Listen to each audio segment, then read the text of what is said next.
Be ready. 5 seconds. Start. Mr. Speaker, if agricultural production has to be maximized, the greatest attention has to be given to four factors. First, seeds should be of the right quality and improved with high yielding varieties. Then, fertilizers, pesticides, and water. As regards these four factors, it is interesting to see that government or the ministry does not appear to have paid any attention to certain malpractices that have crept into these matters. Take, for instance, seeds. There is no mention at all of the fact that a large percentage of these so called improved or high yielding varieties of seeds is adulterated. What steps has the government taken in this regard? Is it not of vital importance that seeds should be pure and unadulterated? Their effect on production is very great. Therefore, from this point alone, all possible steps should be taken to prevent adulteration.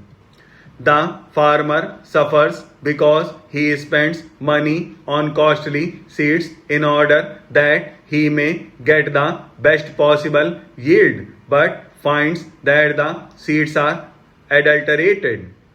Why has not government taken up this matter in its own hands? Every state government interferes in this matter. In fact, multiplication of seeds is done under the orders of the agriculture department in one state after another state, and yet when it comes it their quality control adequate machinery does not exist. Then we come to the question of fertilizers. Again, these are of vital importance. What has happened?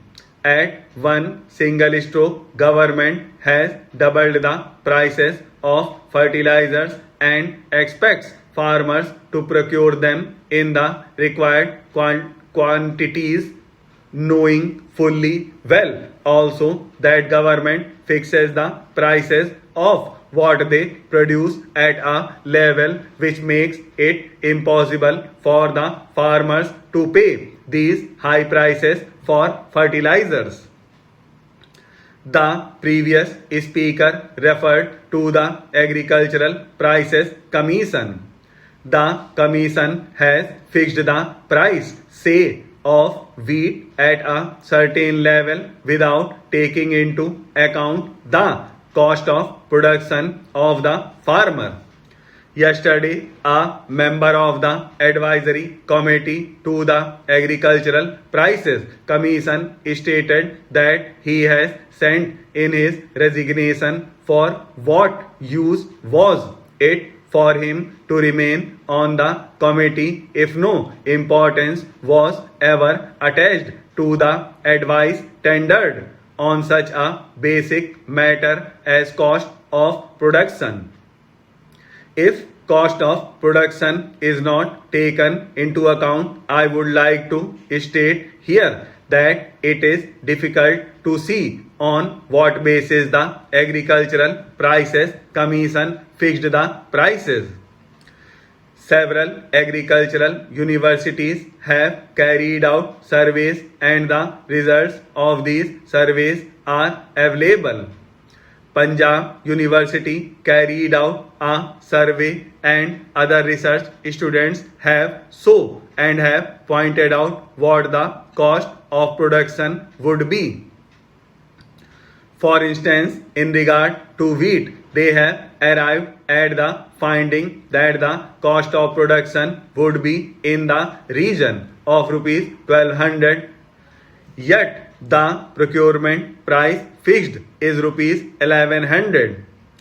What is the justification for this in the face of the fact that the price of fertilizer, an important input, has been doubled.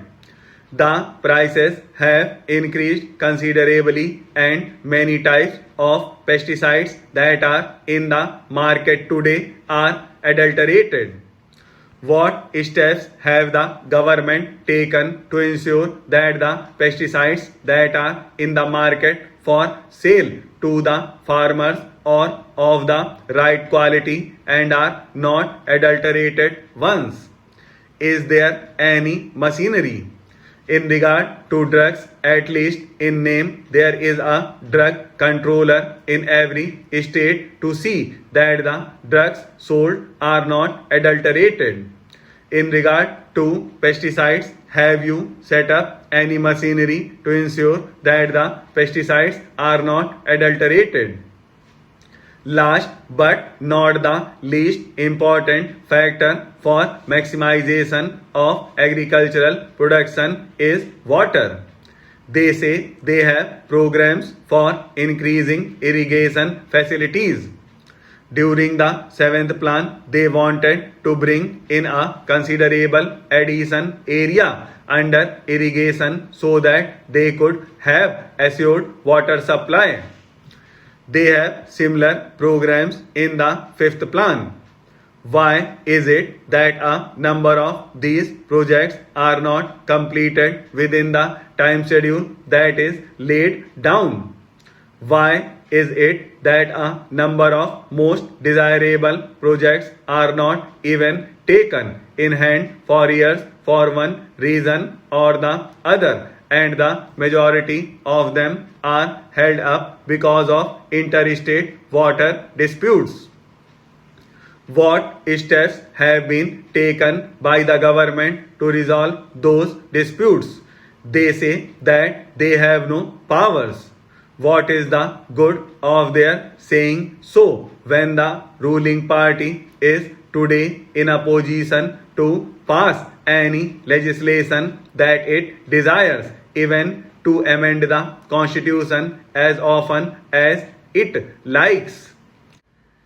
And yet it does not take steps to settle these issues, which would result in self-sufficiency in food grains and also in respect of many vital cash crops needed for important industries.